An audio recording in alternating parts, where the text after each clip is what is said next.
Bismillahirrahmanirrahim.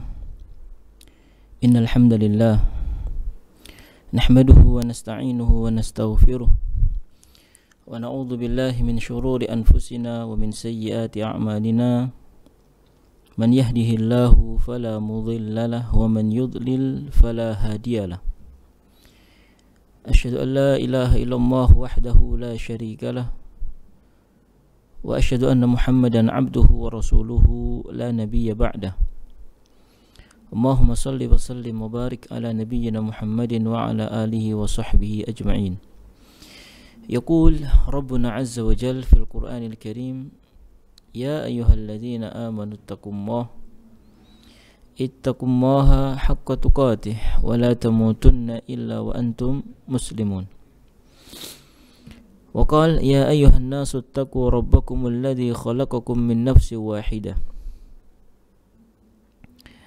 وخلق منها زوجها وبث منهما رجالا كثيرا ونساء واتقوا الله الذي تساءلون به والأرحام إن الله كان عليكم رقيبا. يا أيها الذين آمنوا اتقوا الله وقولوا قولا سديدا يصلح لكم أعمالكم ويغفر لكم ذنوبكم ومن يطع الله ورسوله فقد فاز فوزا عظيما. أما بعد فإن أصدق الحديث كتاب الله وخير الهدى هدى محمد صلى الله عليه وسلم وشر الأمور محدثاتها فإن كل محدثة بدعة وكل بدعة ضلالة وكل ضلالة في النار. Ma'asyiral muslimin, saudara-saudaraku sekalian, para pendengar dan pemirsa Al-Furqan TV dimanapun Anda berada. Alhamdulillah, tentunya hanya dengan nikmat Allah subhanahu wa ta'ala, limpahan rahmat dan kasih sayangnya kepada kita, di siang hari ini kita dapat kembali melanjutkan pembahasan kita tentang sejarah terindah dari manusia termulia di muka bumi ini. Sejarah seorang manusia yang menjadi tolok ukur kita dalam setiap ucapan dan perbuatan kita. Manusia yang diistimewakan oleh Allah Subhanahu wa ta'ala sebagai utusannya, pengemban dan pembawa risalah Allah Subhanahu wa ta'ala, menyampaikan risalah Allah Subhanahu wa ta'ala kepada umat manusia, menjelaskan isi Al-Qur'anul Karim. Beliau adalah Nabi kita Muhammad sallallahu alaihi wasallam, bersama dengan buku yang berjudul Al-Urjuzah Al-Mi'iyah fi dzikri hali asyrafil bariyah, kumpulan bait-bait syair yang berjumlah 100, dan kita sekarang masih sampai pada bait yang ke-72. Udah separuh lebih, alhamdulillah.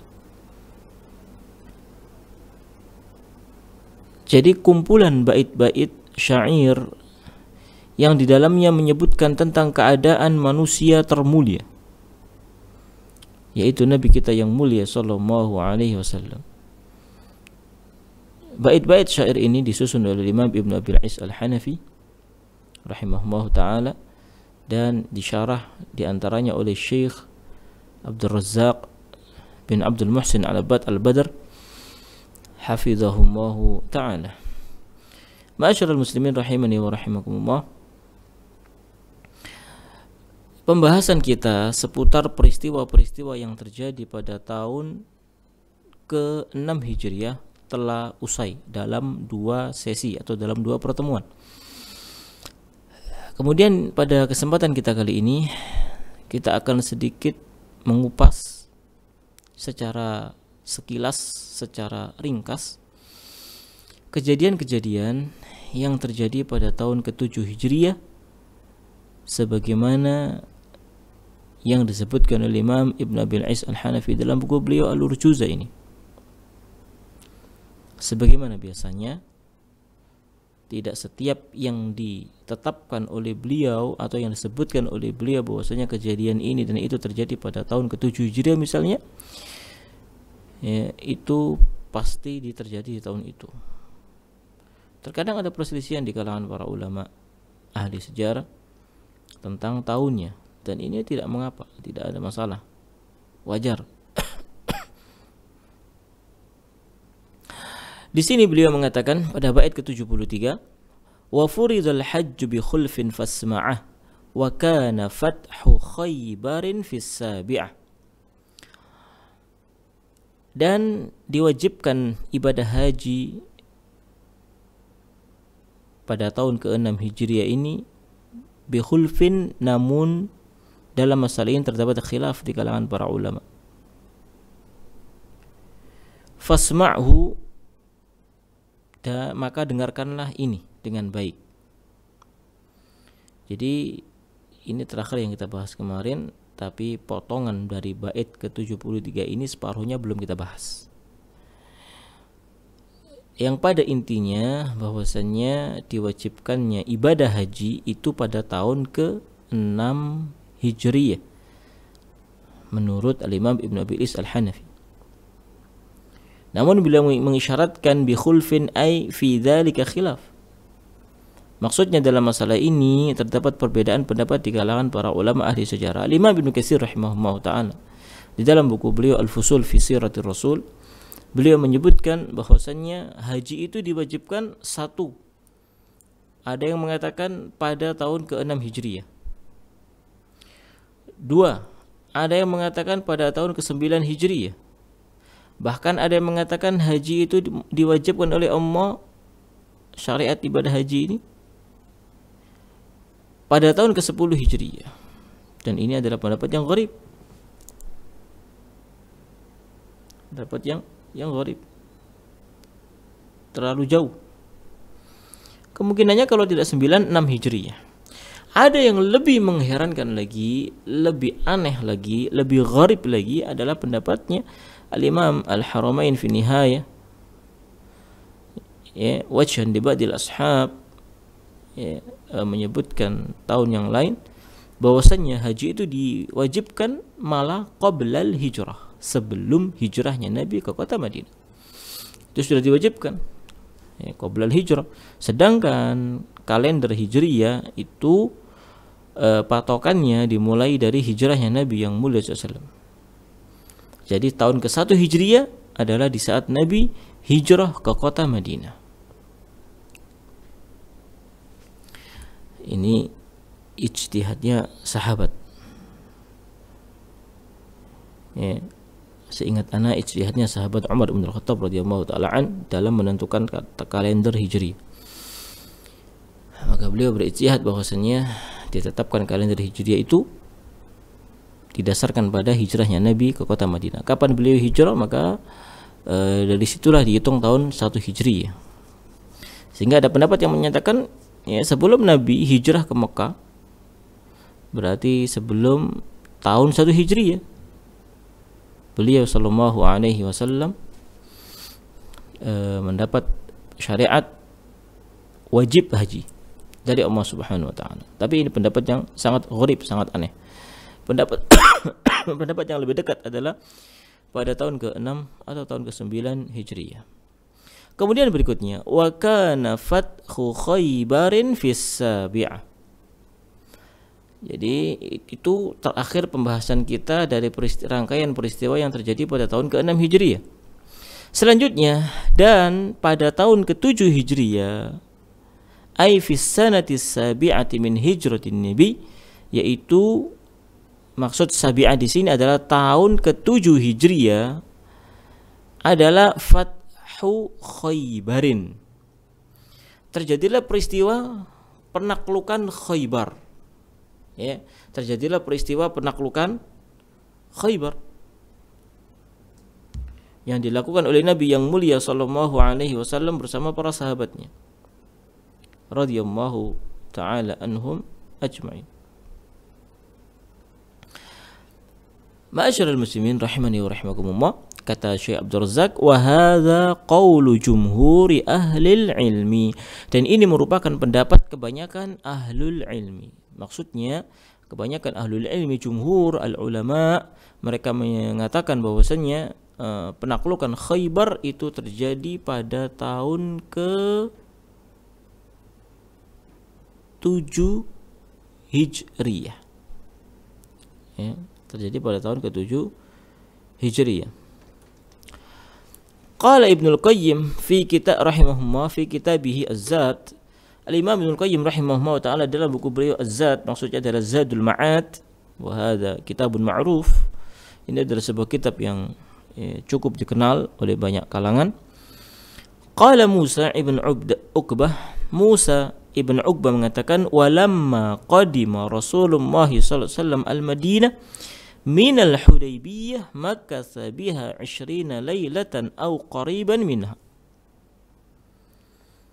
Tatkala Nabi yang mulia sallallahu alaihi wasallam datang ke kota Madinah, pulang maksudnya ke kota Madinah dari Hudaybiyah. Ya, dari Hudaybiyah maksudnya dari peristiwa perjanjian Hudaybiyah. Waktu itu beliau di luar kota Madinah. Jadi ceritanya jemaah, saat itu beliau ingin melaksanakan umroh bersama dengan para sahabatnya, para sahabat beliau SAW. Kemudian beliau ini melihat, ini cerita singkatnya jemaah, beliau SAW ini melihat bahwasannya niat baik beliau untuk umroh ini kemungkinannya sangat besar akan dihalang-halangi oleh kaum kafir Quraisy.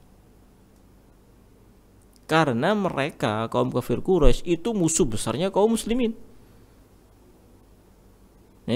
Atau kaum muslimin itu musuh besarnya mereka. Mereka sangat benci, mereka sangat tidak suka. Ya, saking benci dan tidak sukanya sampai mereka melakukan penyiksaan dan penindasan sehingga menjadikan para sahabat hijrah ke Madinah bersama Nabi yang mulia sallallahu alaihi wasallam, meninggalkan kota Mekah. Berat sebenarnya. Itu tanah kelahiran mereka. Tapi mereka tinggalkan lillah. Ya, hijrah mereka karena Allah Subhanahu wa taala untuk menyelamatkan agama mereka, dan Allah izinkan mereka untuk hijrah.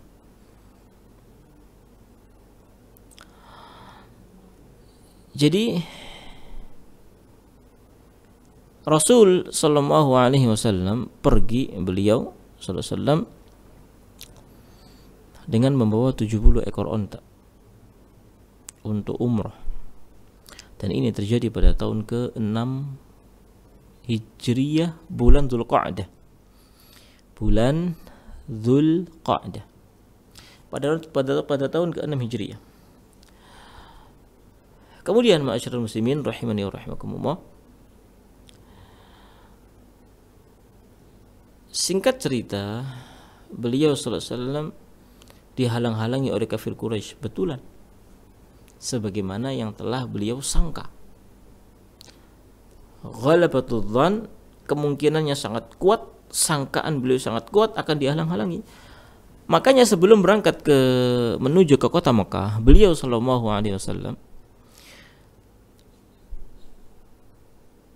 menyiapkan sahabat sebanyak mungkin.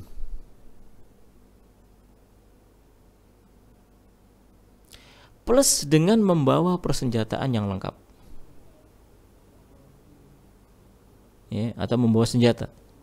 Minimalnya pedang mereka bawa. Ya. Mereka membawa senjata. Tapi tujuannya adalah untuk melaksanakan umroh. Itu hanya untuk berjaga-jaga apabila mereka diserang, maka mereka ini, yaitu kaum muslimin, bisa bertahan atau bisa menangkis serangan tersebut, atau bahkan bisa menandingi serangan tersebut. Jadi niat awalnya itu untuk umroh, bukan untuk berperang. Cuman mereka membawa senjata itu adalah untuk jaga-jaga. Sehingga pada saat itu 1.400 orang berangkat bersama Nabi yang mulia sallallahu alaihi wasallam dengan 70 ekor onta sebagai hadiah untuk Ka'bah. Kemudian belum sampai di Mekah, beliau SAW dihadang oleh orang-orang kafir Quraisy.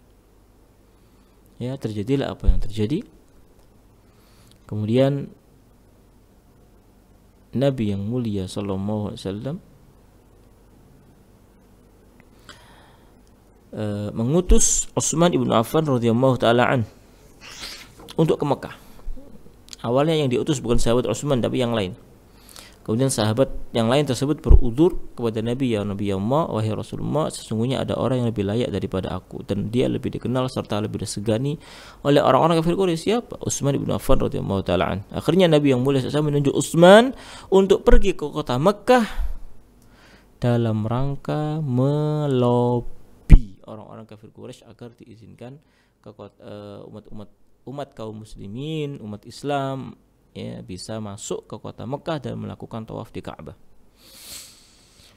Kemudian terdengar selentingan kabar bahwasanya Utsman dibunuh. Padahal duta itu nggak boleh dibunuh. Duta itu nggak boleh dibunuh. Pelanggaran besar kalau ada duta yang diutus atau utusan yang diutus ke suatu negeri kemudian utusan itu dibunuh, ini berarti sama saja dengan menyatakan perang. Karena begitu kuatnya kabar yang ada, yang beredar bahwasanya Utsman dibunuh, kan waktu itu Utsman pergi ke Mekah, ya, sahabat Utsman pergi ke Mekah selama ya tidak sebentar. Beliau perginya beberapa hari begitu. Kemudian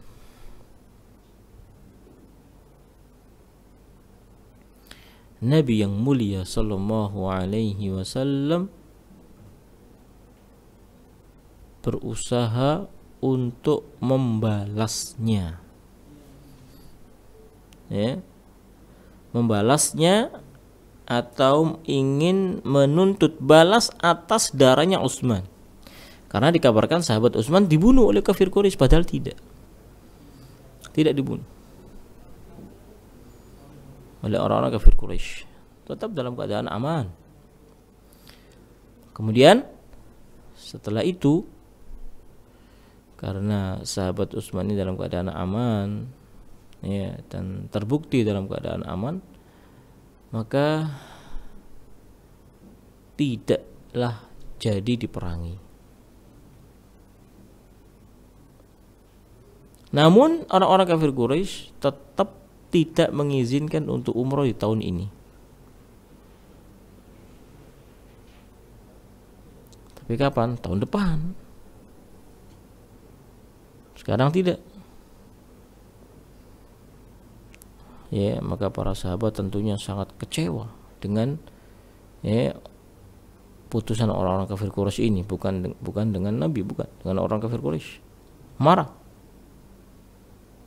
Bahkan dibuatlah perjanjian, ya, Hudaybiyah ini,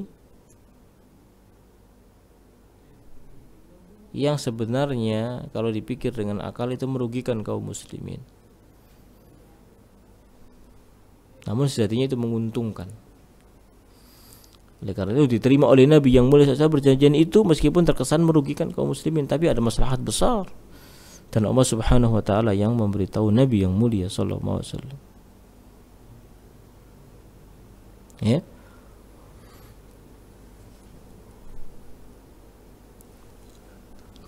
Akhirnya beliau SAW tidak jadi umroh. Tidak jadi umroh. Ya. Hingga akhirnya beliau kembali lagi ke kota Madinah. Jadi Hudaybiyah ini yaitu janji setia berjuang sampai titik darah penghabisan untuk menuntut balas atas darah Utsman yang dikabarkan dibunuh oleh orang-orang kafir Quraisy. Maka Rasulullah SAW mengadakan, ya, baiat dengan mereka. untuk janji setia membalaskan kematian sahabat Utsman ibn Affan radhiyallahu taala. Jadi banyak. Kemudian setelah gencatan senjata atau perjanjian Hudaybiyah itu terjadi, kembalilah Nabi yang mulia SAW. Wa makatha biha 20 laila aw qariban minha. Kemudian Nabi setelah Hudaybiyah, peristiwa Hudaybiyah itu, Nabi pulang lagi ke kota Madinah dan beliau menetap di Madinah selama 20 hari atau qariban minha, atau ya kurang lebih. Ya, mungkin 20 hari atau 19 hari qarib, atau mungkin 21 hari. Summa kharaja ghaziyan ila Khaybar. Kemudian Nabi yang mulia SAW keluar berperang menuju Khaybar. Khaybar ini adalah suatu daerah yang sangat subur, kemudian dikelilingi oleh benteng-benteng kaum Yahudi. Ya. Jadi Khaybar ini jemaah, tanahnya itu subur, hasil pertaniannya banyak, dan banyak juga orang-orang Yahudi yang tinggal di situ dengan benteng-benteng mereka, dengan benteng-benteng yang mereka miliki.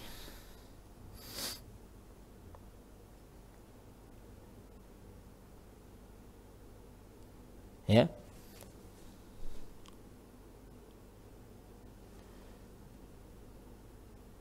Kemudian jangan kita kira perang Khaybar ini perang yang biasa-biasa saja, enggak. Ini perang dahsyat, perang sengit, pertempuran besar. Ya, sehingga korban yang berjatuhan itu banyak. Ya.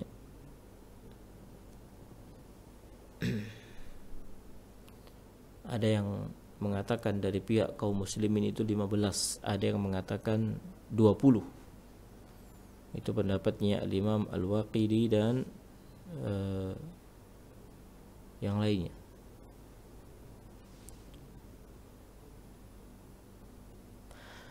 Yang mati dari orang-orang kafir, orang-orang Yahudi ini 93 orang. Kaum muslimin antara 15 sampai 20 orang. Tapi dari kaum Yahudi, kaum kufar 93 orang. Wanitanya ditahan, anak-anaknya pun ditahan. Ya, menjadi bagian dari harta ghanimah, harta rampasan perang.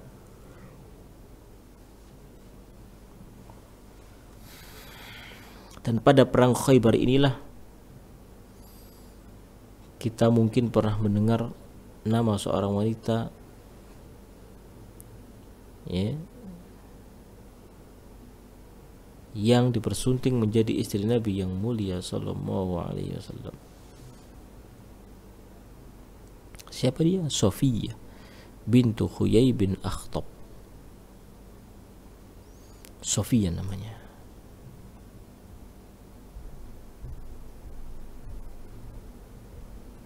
Ya. Kemudian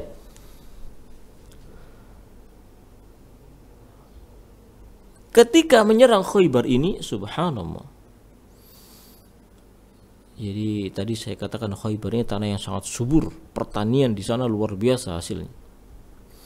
Dan orang-orang Yahudi itu kebiasaan mereka adalah membuat benteng-benteng pertahanan. Di Khaybar ini benteng mereka banyak, berlapis. Ya. Ada benteng Naim. Dan benteng yang paling kuat adalah benteng Qamus di antaranya. Ada dua yang lain namanya. Itu benteng yang paling kuat. Jadi Nabi yang mulia SAW mengepung mereka. Dari benteng yang pertama beliau membutuhkan atau menghabiskan waktu 10 hari untuk mengepung mereka. Ketika mereka terdesak, akhirnya mereka lari ke benteng berikutnya. Maka dikepung lagi benteng berikutnya, terus seperti itu. Sampai betul-betul mereka menyerah dan meminta damai.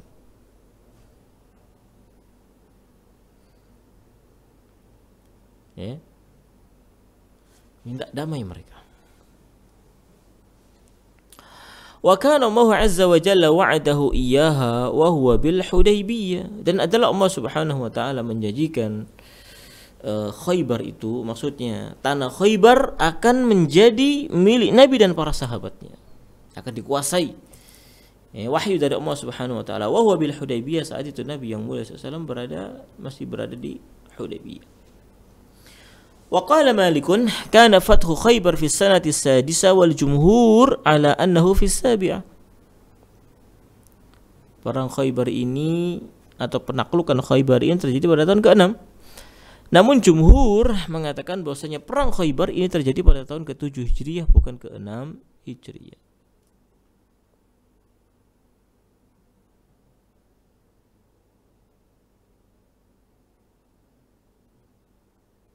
Tayyib. Jadi ini menurut pendapat jumhur. Selanjutnya wa hadru lahmil humuril ahliyah fiha wa mut'atin nisa ar-radiyah.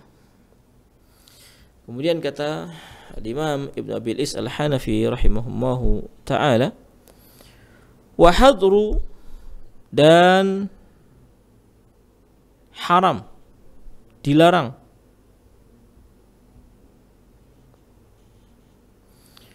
haram atau dilarang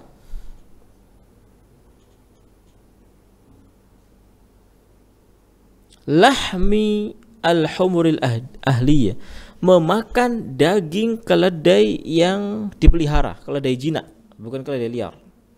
Kalau keledai liar namanya wahsyi, himar wahsyi atau humur al-wahsyiyah. Kalau keledai jinak, keledai peliharaan namanya himar ahliyah. Kalau himar yang wahsyi boleh dimakan. Tapi kalau keledai yang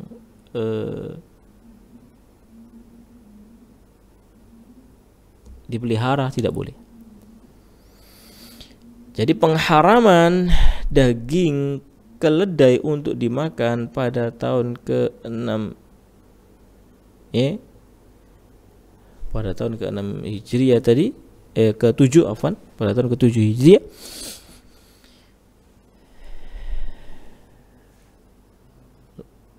larangan untuk memakan dagingnya himar ahliyah, peliharaan.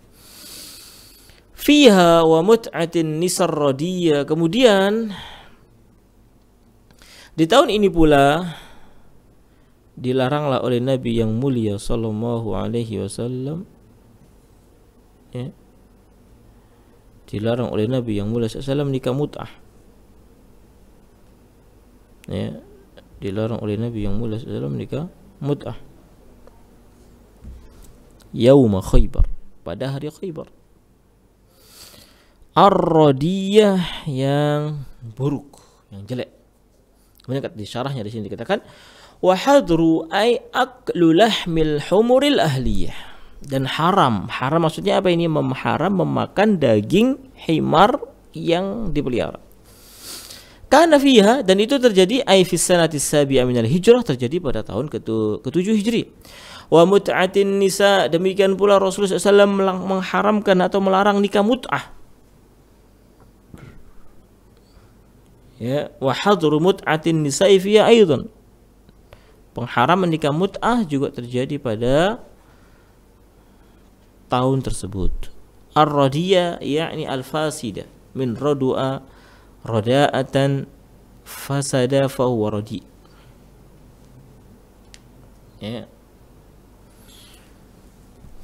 Jadi yang keberapa ini jemaah? Kedua. Yang kedua.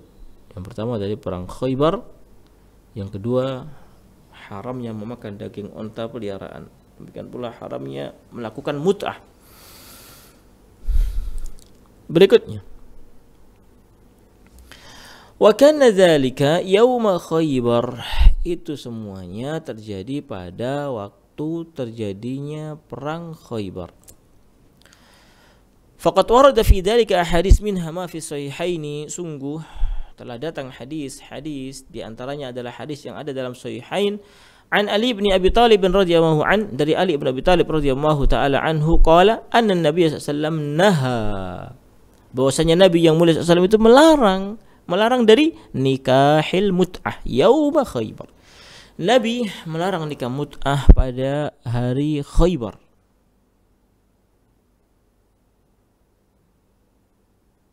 Ya. Anna Nabi SAW naha an nikahil mut'ati yauma Khaybar wa an luhumil humuril ahliyah. Jadi kata sahabat Ali bin Abi Thalib radhiyallahu taala an, bahwasanya Nabi yang mulia SAW melarang untuk melakukan nikah mut'ah pada hari Khaybar, dan ya,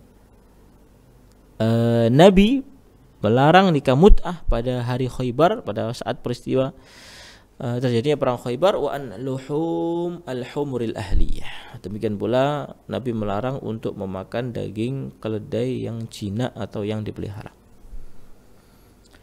Kemudian summa ala ummi habibatin aqad.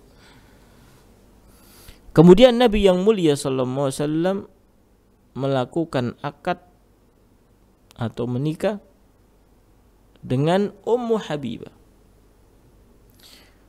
Wa mahruha anhu an-Najasyi faqad naqad, dan maharnya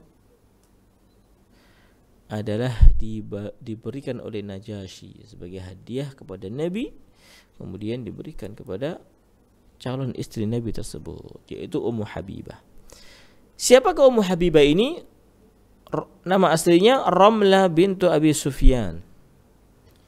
Ummu Habibah istri Nabi ini nama aslinya adalah Ramlah, putrinya Abu Sufyan, dan Abu Sufyan adalah siapanya Nabi, keluarga. Aqad ay salawatullahi wassalamuhu alaihi. Kemudian wa mahruha anhu an-Najasyi naqat, ay anna an-Najasyi huwa alladhi dafa'a mahruha 'an an-nabi sallallahu alaihi wasallam. Masyaallah. Pernikahan Nabi dengan Ramlah bintu Abi Sufyan atau yang biasa dikenal dengan Ummu Habibah, maharnya dibayari oleh Najasyi. Enak, Masya Allah, dibayar.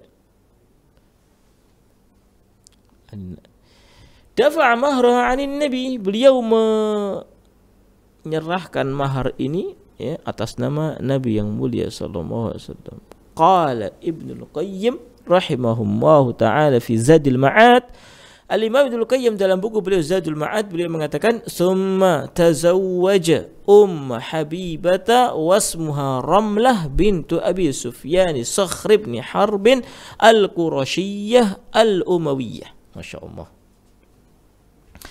Al-Imam Ibnul Qayyim rahimahullahu ta'ala menyebutkan bahwasanya Nabi yang mulia SAW memperistri atau menjadikan sebagai istri Ummu Habibah.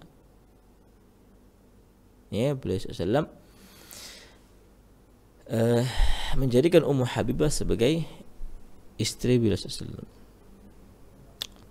Anaknya Abu Sufyan Sakhr ibn Harb al-Qurasyiyah, nama aslinya Sakhr. Ya, Sakhr itu maknanya batu cadas yang besar, keras, itu Sakhr. Ibn Harb al-Qurasyiyah al-Umawi. Waqil ismuha Hindun. Ada juga pendapat yang mengatakan Ummu Habibah istri Nabi itu nama aslinya Hindun.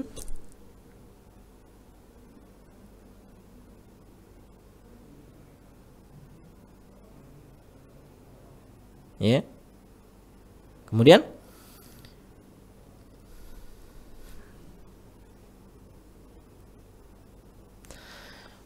tazawwajaha wa hiya bi biladil Habasyah.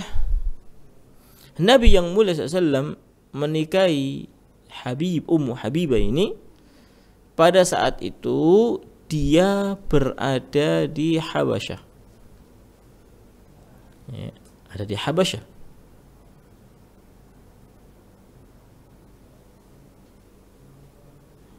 Muhajir, dalam keadaan hijrah, menyelamatkan agama. Kemudian asdaqaha anhu an-Najasyi.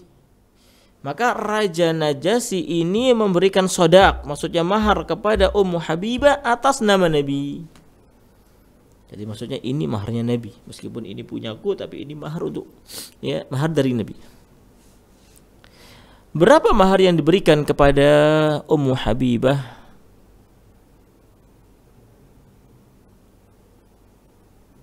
Ya. Kemudian, jadi Najasyi memberikan mahar kepada Ummu Habibah atau Ramlah bintu Abu Sufyan tadi. Ada yang mengatakan Hindun atau Ramlah. Ya, tapi yang kuat adalah Ramlah. Hindun ini kurang kuat. Makanya dikatakan pakai sirah waqilah dan dikatakan. Jadi maharnya itu 400 dinar. Siqat ilaihi min hunak, kemudian Ummu Habibah ini dibawa, ya, dihadapkan kepada Nabi, ya, dan dia dibawa dari sana, dari Habasyah, Ethiopia atau Habsyi, dari negeri Habasyah. Jamaah, ada faedah dari apa yang kita bahas ini. Yang pertama,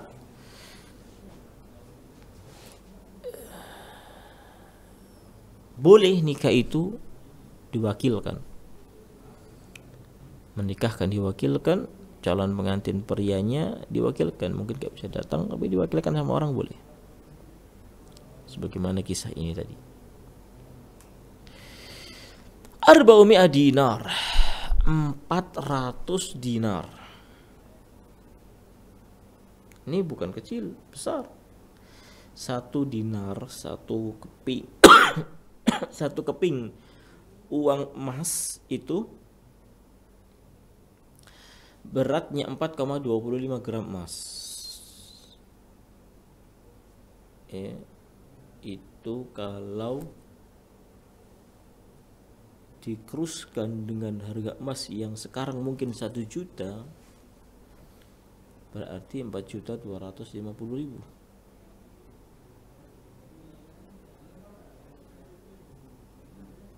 Ya. Kemudian 400 dinar. 1 dinar itu 4,25 gram. Berarti kalau 400 dinar itu setara dengan 500 gram emas, setengah kilo maharnya. Masya Allah, maharnya setengah kilo emas. Luar biasa, setengah kilo emas ya, kalau kita uangkan mungkin ya hasilnya M. Iya. 500 dikali 1 juta, 500 juta M, setengah M. Nah, kemudian wasumma fi syatin biha hadiyah summa istafa safiyatan safiyah.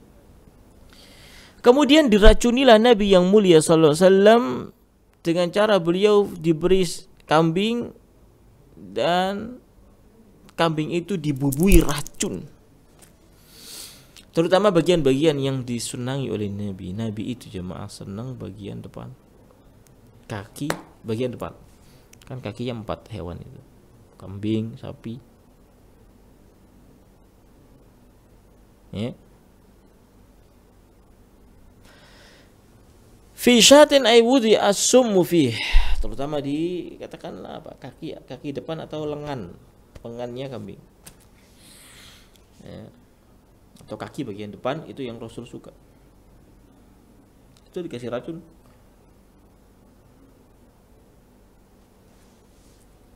Kemudian wudi as-summu fiha biha ay as-sanata as-sabi'a min al-hijrah lama futihat Khaybar. Tatkala Khaybar telah ditaklukkan, setelah itu terjadi pula ini pengracunan atau tindak kejahatan berupa memberikan racun kepada Nabi yang mulia sallallahu alaihi wasallam. Hadiah ay ahdat halin Nabi alaihi salatu wassalam. Maksudnya hadiah di sini adalah bahwasanya apa yang diberikan tadi itu merupakan apa yang diberikan kepada Nabi tadi itu adalah hadiah. Siapa yang ngasih? Imra'atun minal Yahud, seorang wanita dari bangsa Yahudi atau dari kelompok Yahudi. Wal hadis bidzalika fi sahihain, dan hadisnya itu ada dalam sahihain min hadisi Anas bin Malik wa ghairihi, dari hadis Anas bin Malik radhiyallahu anhu dan yang selainnya. Kemudian summa istafa, dalam bait kan tadi summa istafa safiyatan safiyah, Masya Allah, kalam jamil. Kemudian Nabi memilih Sofiyah. Sofiyah siapa ini? Sofiyah bintu Huyai bin Akhtab, putri pembesar Yahudi.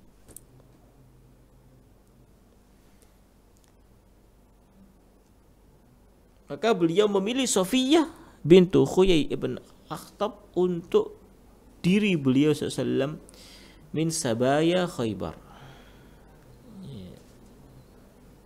Aslinya bukan bagiannya Nabi, tapi bagian sahabat.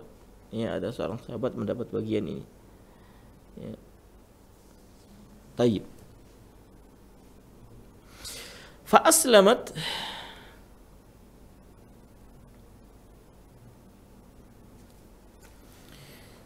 jadi Nabi menikahi Sofiyah bintu Huyai bin Akhtab.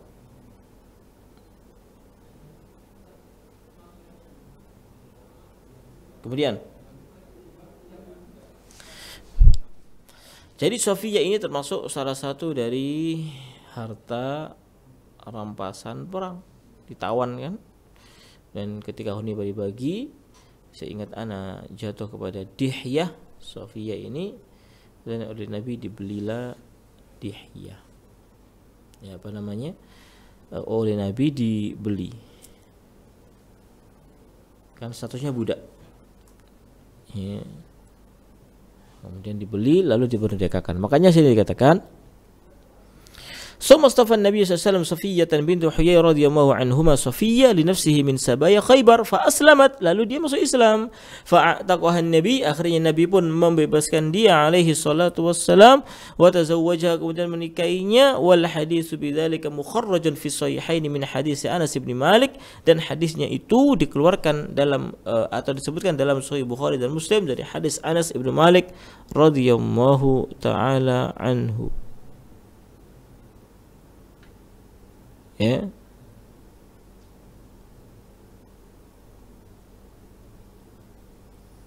Kemudian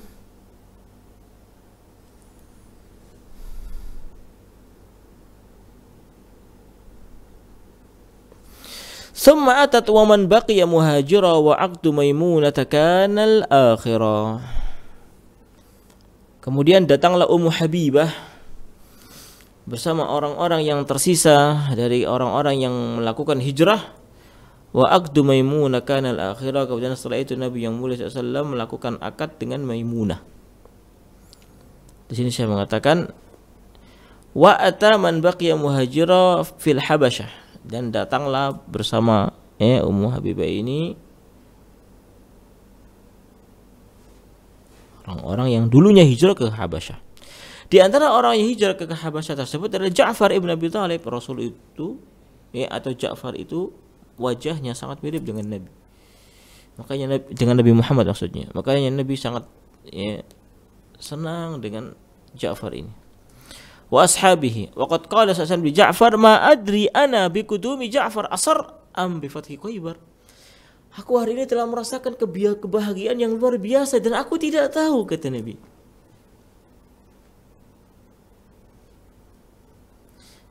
Sesuatu yang membuat aku bahagia sumringah ini, apakah karena Fathu Khaybar, penaklukan Khaybar, atau Khaybar telah ditaklukkan, ataukah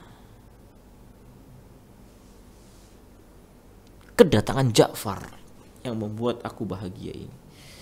Ya, jadi kebahagiaan terkumpul sekaligus. Ya, Khaybar yang telah dijanjikan oleh Allah, engkau akan bisa menaklukkan Khaybar. Dan betul terjadi. Khaybar ditaklukkan. Ya, dan Nabi sangat cintanya kepada Ja'far ibn Abi Thalib, sepupu beliau ini, yang sangat mirip dengan beliau sallallahu alaihi wasallam.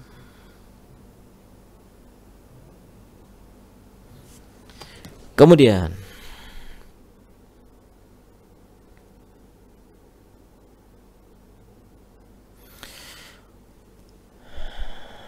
wa aqdu Maimunah bintul Haris al-Hilaliyah radhiyallahu anha, kemudian beliau melangsungkan akad pernikahan dengan Maimunah bintul Haris al-Hilaliyah radhiyallahu anha. Wa kana al-akhirah, dan Maimunah ini adalah wanita terakhir yang dinikahi oleh Nabi yang mulia sallallahu alaihi wasallam. Falam yatazawwaj sallallahu alaihi wasallam ba'daha, Rasul tidak menjabat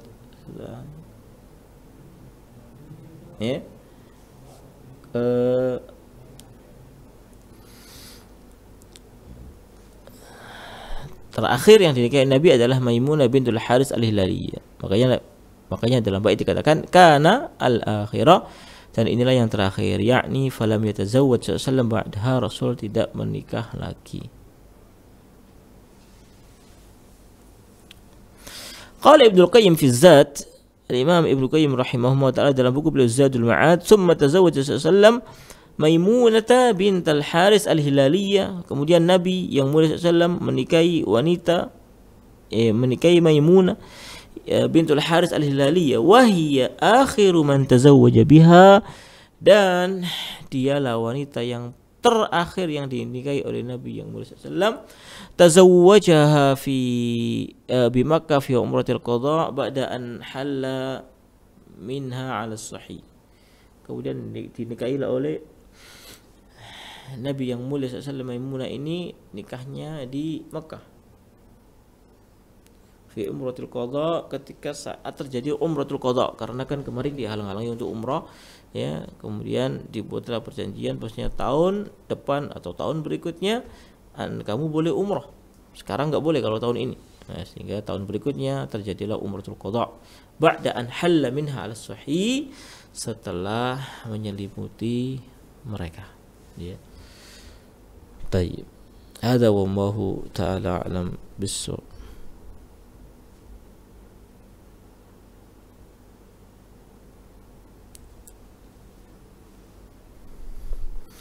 Wallahu ta'ala a'lam bis-shawab. Selanjutnya, wa qablu islamu Abi Hurairah wa ba'du umratul qada asy-syahirah. Ya, wa qablu ay qabla dzalika kana islamu Abu Hurairah.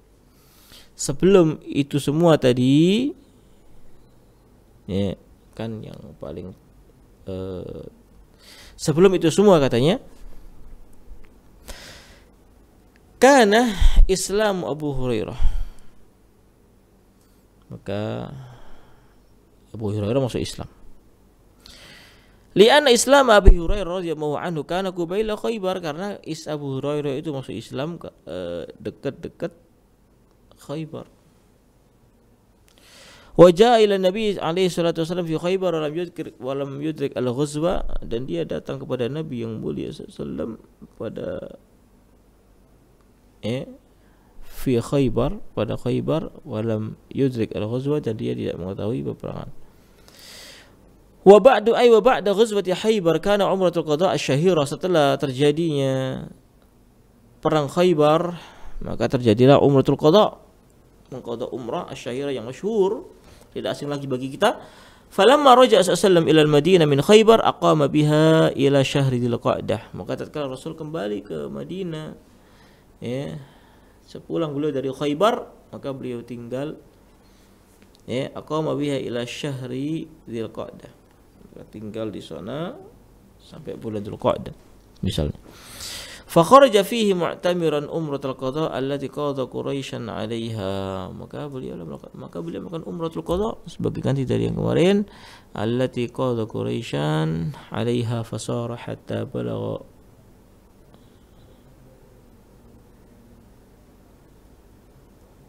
ya. Kemudian terjadilah umratul qada di tahun ke-7 Hijriah ini, asy-syahira yang masyhur. Fa kullama raja'a sallallahu ila Madinah min Khaybar aqama biha ila syahri Dzulqa'dah. Rasul ya, setelah Khaybar beliau pulang ke rumah ke Madinah, dan itu terjadi pada bulan Dzulqa'dah. Fa kharaja fi mu'tamiran umratul qada alladhi qada Quraisyan 'alaiha, maka beliau punya inisiatif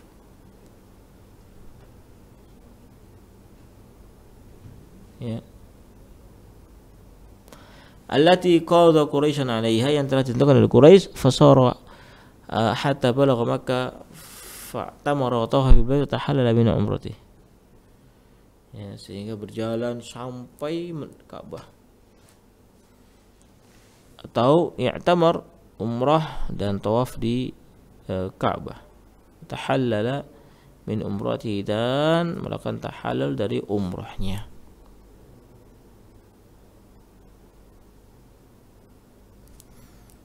Kemudian hadza wallahu taala alam bissawab.